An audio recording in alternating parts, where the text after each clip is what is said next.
We'll be praying for every single person involved in this. Absolutely. We're going to band together as a community. We all feel the loss, and I just prayers. Everyone pray for these children and their parents. They need it. It is unreal. It's a sad day here in Freeman for many parents and students.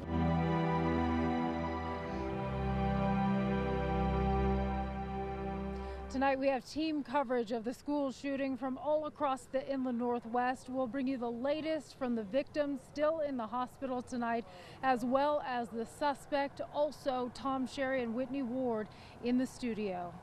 Good evening, everyone. I'm Jane McCarthy. And I'm Mark Handerhan. We are live outside of Freeman High School at this hour. It is a much different scene than it was earlier today, starting at around 10:15. That's when parents were streaming to this school after hearing news of the shooting. Tonight, only investigators remain inside the school, but it is a day that began with gunfire. So we want to recap what we know. At around 10:15, deputies say the shooter walked into the school. They say he had two guns. Investigators say the first gun he had appears to have jammed or malfunctioned, and at that point he pulled out another gun. At around that time, deputies say another student confronted the suspect and tried to stop him. The gunman, deputies say, shot and killed that student. He then continued shooting, firing and hitting at three more students. Those three victims were rushed to Sacred Heart in Spokane, and if there is any good news in any of this, it's that those three victims are expected to survive. As for how the gunman was stopped, it's not exactly clear, but authorities say it appears a school janitor played a role in either convincing the suspect to surrender or even took him down. That suspect now in juvenile custody tonight. Authorities say he is to blame for killing one person and wounding three others.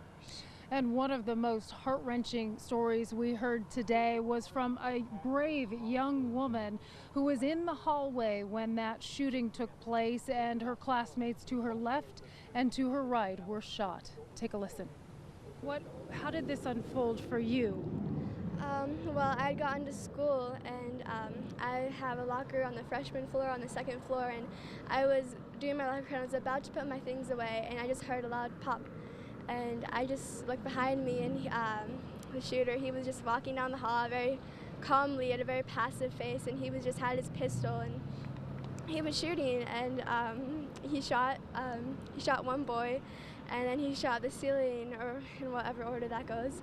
And I just remember I crouched down, and the girl next to me, she fell, and I just could hear her screaming and screaming and screaming. And I kind of came to, and the hallway was empty, and except for the girl next to me, and it was very dusty because he shot the ceiling. And she had been shot in the back, and I looked to my left, and there's a boy, he had been shot, and on the other side of the hall I saw there's another boy on the other side of the hall, and he'd been shot as well. And I looked at it, and I could just see the pistol. It was several feet away from me. And You mentioned, Lisa, that one of the victims, you actually grabbed her hand and prayed with her? Yes, I didn't know if it was a fatal wound or not, but I didn't know she had been shot, and so I kind of grabbed her hand, and she was trying to calm me down as well because I was very scared that it was fatal, and I kind of praying and trying to just figure things out. And one of the teachers came, and he helped helped her with the wound and everything. And then the paramedics came, and my health teacher just directed me to another classroom. Now, you saw the shooter. Do you know how he was taken down? Did you see that happen? I was crouched down for a long time. I could hear him walk past me, and I just know that he walked in the hall, and I didn't see exactly what happened. I was very scared, but I'd heard from my classmates, and they kind of alluded to the idea that one of the janitors had kind of apprehended him. He had a pistol and a rifle, and he was kind of just throwing his guns as he went. And I don't know how it happened. I do know it was something to the idea that the janitor, I kind of helped with that. Joe, as a father, obviously this is a situation that when you have a student in school, you hope never happens. I just wonder what your thoughts are today. I was absolutely horrified when I received a phone call from my sister. I hadn't even been notified that a shooting had taken place, and so I didn't know the state of. I have two daughters. They're one in middle school, and of course Elisa's a freshman in the high school. So, as a parent, the worst things run through your mind. But I was grateful several minutes later to receive a phone call from Elisa that she was okay, but under lockdown. So we just came out here immediately. And to hear that she was so close to the gunman must just be unreal. It is unreal. It's a sad day here in Freeman for many parents and students. There's not a lot to say. It's been very unfortunate. Yeah. So, Elisa, you saw more than anyone should ever see today, and we're sure sorry that happened. The law enforcement portion of that, you had to speak with them as well before you got out of school. Yes, there were quite a few witnesses because there was a lot of people in the hall at the time who saw what was happening, and they had us all go, and then they interviewed us, and they just asked us questions about what we saw, and then we were permitted to leave. Now, we're not identifying the shooter as of yet, but you know him. Yes, I was acquaintances with him. I didn't know him personally, but I was in a play with him, and I was in elementary school, and he was rather outgoing. He won an award for being an actor, I think, in the previous year. He did not seem like the kind of kid to do it, from my understanding. I didn't know him personally, but... Does anybody know why? I'm not sure. I don't know if he was bullied or not, but no, but I think I've heard some of my classmates say that on his Instagram account he alluded to the idea that things were going to change or something to that matter.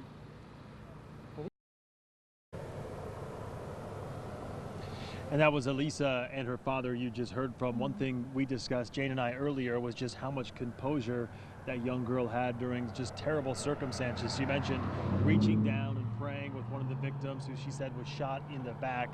Tonight, that victim along with two more are in the hospital. That's right. KREM 2's Ryan Sims has spent the day at Sacred Heart Medical Center. He now has the latest tonight from doctors. Ryan? Yeah, guys, after such a chaotic, sad, emotional day, I got to say that Sacred Heart is calm tonight. The three victims in this case, we are told, are in satisfactory condition. It has been that way for much of the day today. That is even more remarkable when you consider that one of them did have major surgery earlier this afternoon. But again, the good news is that they are ending this awful, awful day in satisfactory condition. As for getting them here, Sacred Heart says that this is precisely what they trained for in so many of those drills.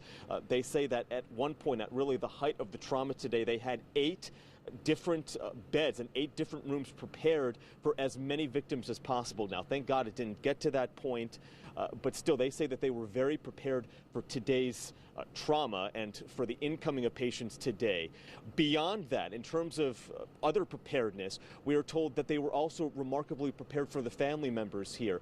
In fact, there were security guards really throughout this facility ready to whisk those family members into the building as soon as they arrived. There was no hassling over where to park, no hassle over where to, go to which floor to attend here in Sacred Heart. As soon as they got here, they went right into the building. Sacred Heart also tells me that that is all part of their program to make that process as easy as possible for the people who need it the most, the family members of the victims. Again, the victims here at Sacred Heart ending the night in satisfactory condition. We will keep tabs on their condition all evening long and have the latest on the KREM 2 Morning News, as well as Twitter, Facebook, and KREM.com. Reporting live from Sacred Heart tonight, Ryan Sims, KREM 2 News.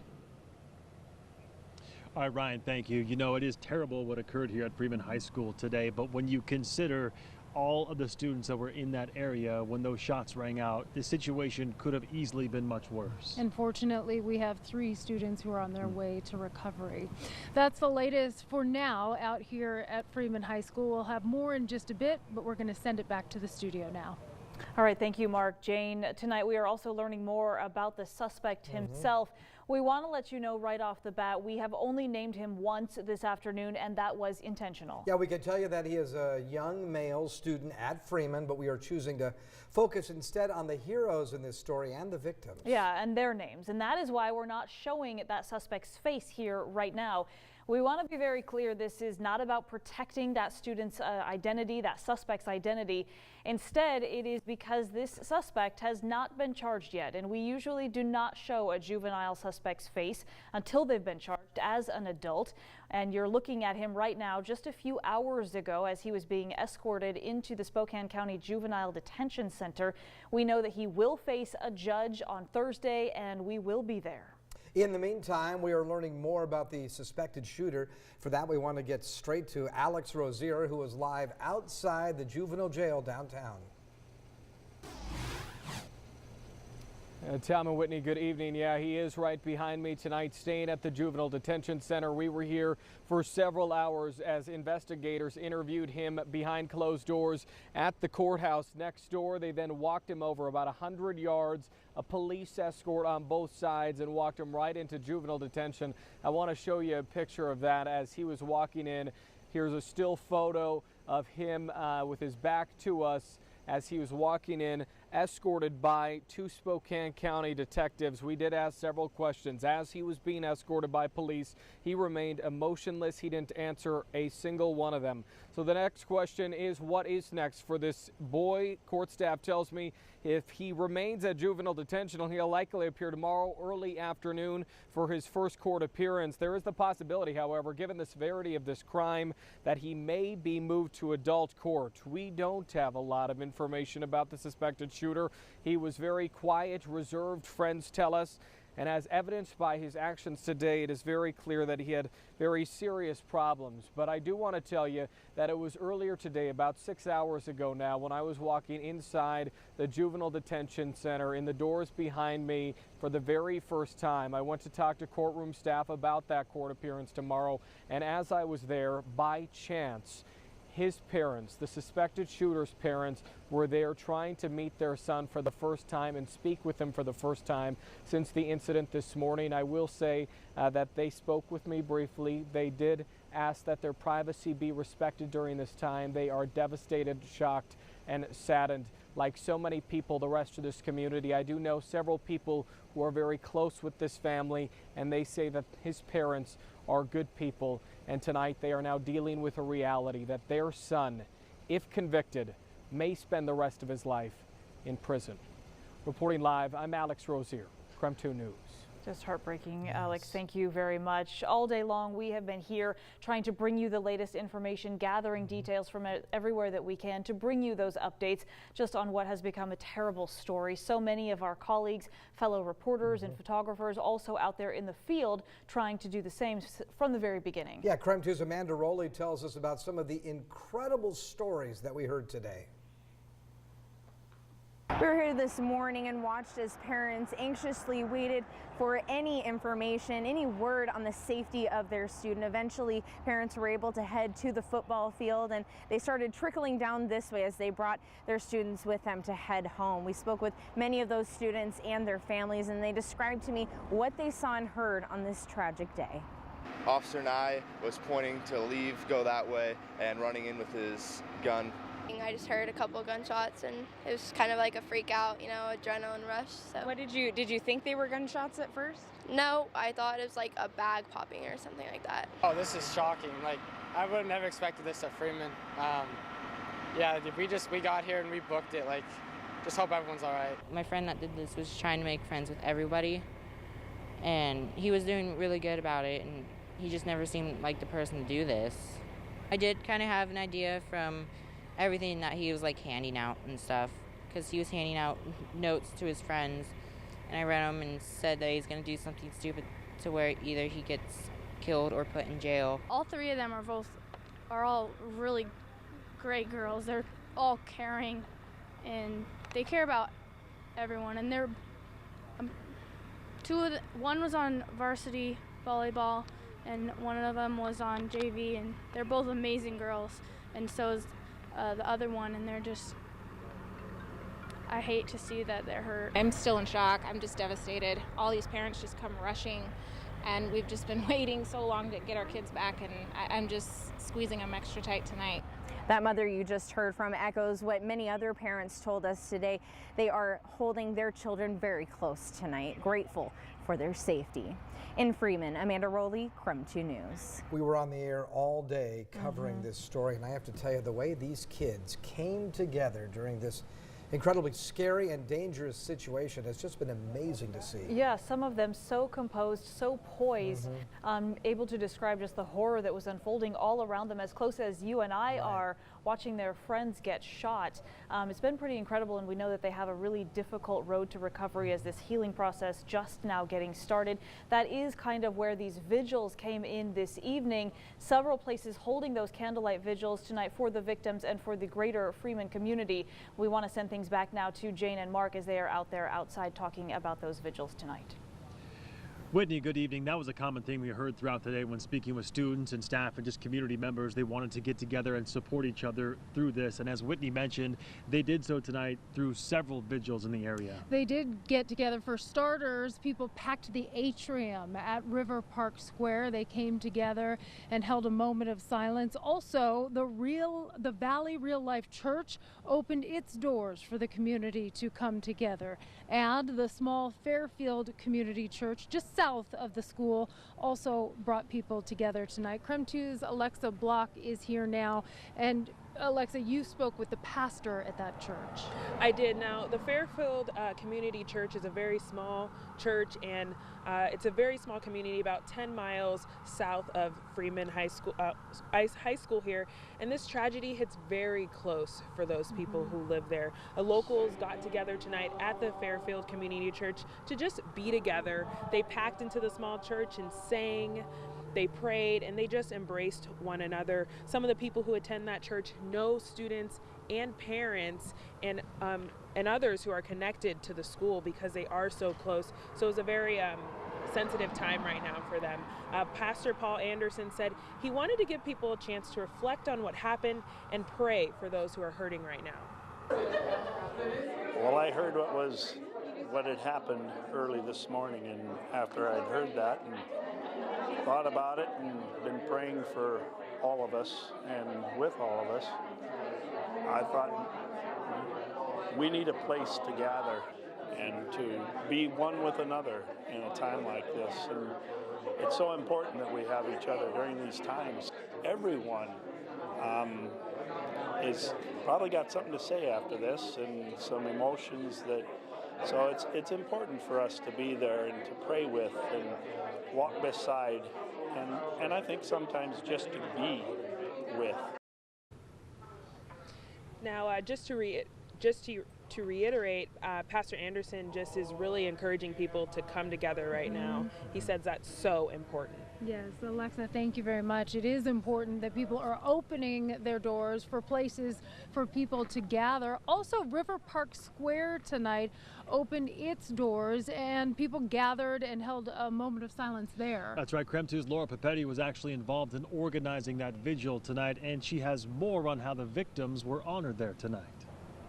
You know, when people walked into River Park Square tonight for the candlelight vigil that started at 7 o'clock, people were visibly shaken. It had been a very long day.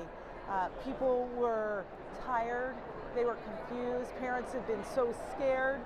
This morning when they got the news, students had been through a crisis that's almost unimaginable. So when they arrived here today, there was so much visible fear and confusion. And then by the time that it ended tonight, people were talking and coming together and taking a few minutes to enjoy each other's company. And that really was the purpose of tonight's vigil. Number one was to show the community of Freeman that people are here. They will be here for the long haul. This is a long recovery process. And it was also a chance for people. We had so many people from the Freeman community come here tonight. They said they needed a place just to be and to think about those and themselves who had been through this crisis today.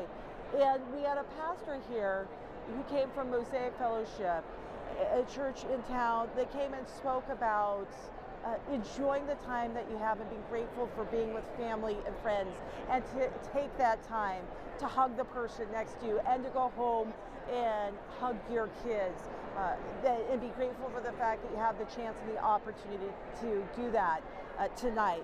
He also spoke about those who've been so impacted by this shooting today, both by the student that was killed and also the students that are in the hospital this evening, and took some time for a moment of silence, and people chose to say a prayer for those impacted by today's shooting at Freeman High School. A couple hundred people gathered tonight for the vigil.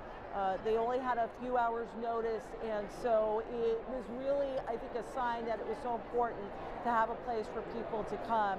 And we are grateful to all of those who were able to make it down here to River Park Square. I should mention we're grateful to River Park Square for allowing the crowd in tonight and the community to come together to start this healing process, which again is going to be a very long and slow process. So things did wrap up. It was about a half-hour vigil, and then people again spending some time this evening to talk and to be together. We know over the coming days and weeks there will likely be many gatherings, many opportunities for people to come together, and we will certainly keep you updated right here on KREM 2, and of course always on KREM.com and our social media platforms. Reporting in Spokane, Laura Papetti, KREM 2 News. All right, we can't stress it enough from people out here just saying it's important to support each other in these difficult times. Folks did that as well at the Valley Real Life Church tonight. KREM 2's Dana Marie McNichol has more on that gathering now. Tonight, the Valley Real Life Church gathered as a community to mourn, pray, and love one another in their worship vigil for their Freeman community. I see the stars. They prayed for students, teachers, first responders, and their community as they move forward through this tragedy. Those that are hands-on, trying to pick up the pieces. Because we know that God's word is unfailing and that He is close to those who are hurting. And He's certainly close to those in Freeman tonight. Their ministry is there for support and trained to deal with crisis, providing resources during this grieving process. We have a grief share program that's just currently getting started up. We also have many students we know of, in our church family that have been, and families that have been affected by this tragedy, and our high school ministry, and many places for them to connect and be supported and walk alongside each other. Tonight, this community is focused on spreading the message of love, and they're focused on the healing process to come. Reporting from the Valley Real Life Church, Dana Marie McNichol, KREM 2 News. Also important to point out, beyond just the people immediately impacted by this event here today at Freeman High School, a lot of folks on social media talking about what occurred here today. Yeah, people just want to connect in the face of this. For more on that, we're going to send it back to the studio now. All right, thanks, guys. Yeah, there's a Freeman alum that we want to let you know about. Look at that. She's showing her support for the victims in Freeman tonight. Melanie Larson put this on a hay bale. It's a Letterman jacket from Freeman with a heart there in the background. One of many just really powerful gestures that we have seen across the area. People just wanting to let the entire community know that they're there. This is a show of solidarity, that they'll do whatever is needed, that this community has a real ability to rise to the challenge. Boy, I'll say. Matter of fact, in this tragedy, we're continuing to see just how much support the community of Freeman has. Yeah, hundreds and hundreds of people, not just here in the Inland Northwest, but across the country, even around the world, now using the hashtags Freeman Strong and Freeman HS. So it just shows how much support this community has tonight. Much of it coming from places that they just didn't even realize were out there. Out of all of the powerful images that we have seen today, these are just a few of the most powerful images. Yeah, this really tugs at parents' hearts tonight. Trooper Jeff Senevy with the Washington State Patrol tweeted today, "Worst day of my life, of my law enforcement career, to respond to your own kid's school for active shooter. Prayers for everyone involved." Yeah, almost immediately after the shooting, this sign popped up along with many others reading Freeman Strong. And that, of course, is now the hashtag that is trending all around the world. as people are just showing their support for this community. This next image, this is one that started it all early this morning from a junior at Freeman High School. These are students huddled right there in an elementary school classroom. They had evacuated. They ran away as soon as they heard the gunshots in the high school. They ran across over to the elementary school. They were just waiting there in that classroom, waiting for police to let them know that it was safe and that they could go outside again. They didn't know at this moment, they didn't know exactly what was happening. Very they had scary. they had known that there were gunshots and that they needed to get away, that it was very, very dangerous. Yeah, and this tweet now comes from the city of Marysville. If any city can relate to what the city of Freeman is going through, it's them tonight. You remember back in 2014, a student killed 4 of his classmates in Marysville, Washington, and it shows Freeman has the support of people all over the state and far beyond. Yeah, and just outside of the screen, you couldn't really see it there, but there's another heart there over Freeman.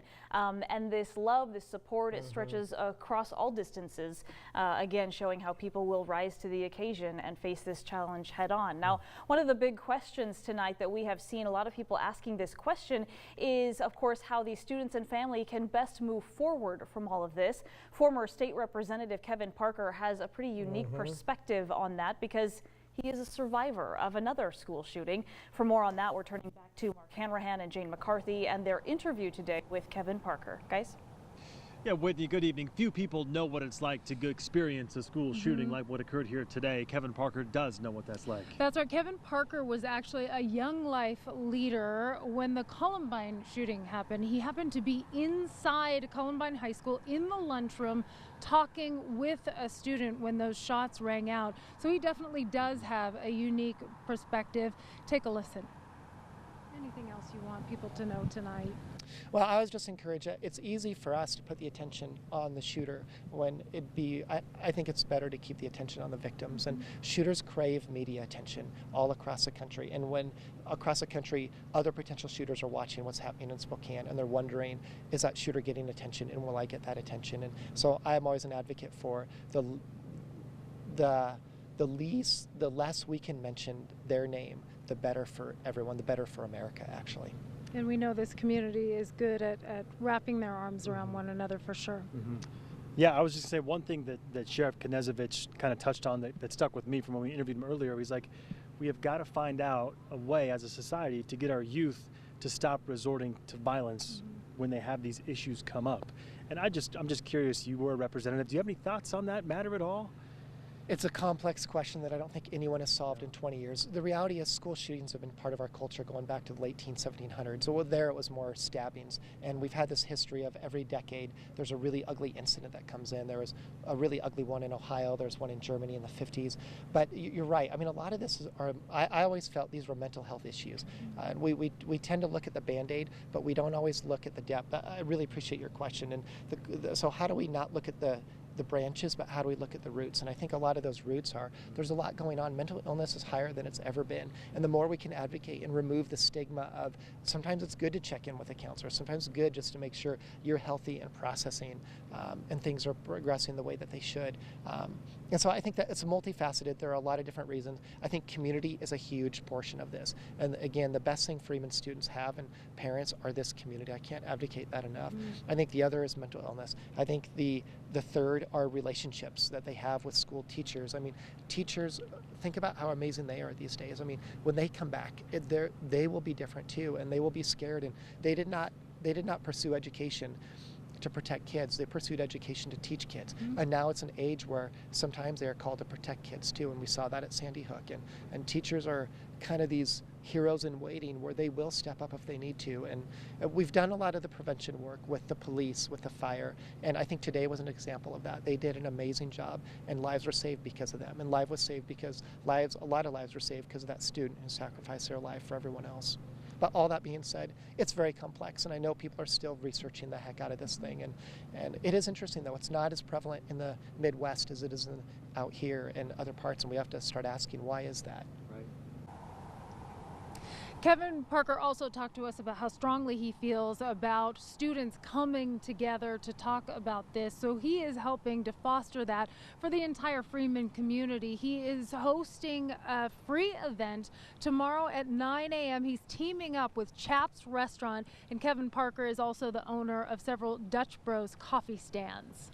Yeah, that starts. They're hosting that free event tomorrow at 9 o'clock in the morning. All Freeman students, parents, and staff are invited to come down and just talk about what happened. All the food, they say, is free. And just speaking with Kevin Parker today, you really get the sense that he cares about these students and this community because he's been there. He's gone through it. And he even mentioned to us, if someone wants to reach out to them, he would be more than willing to speak with them about what happened. He definitely has some great advice, for sure. All right. We'll send it back to you, Whitney and Tom.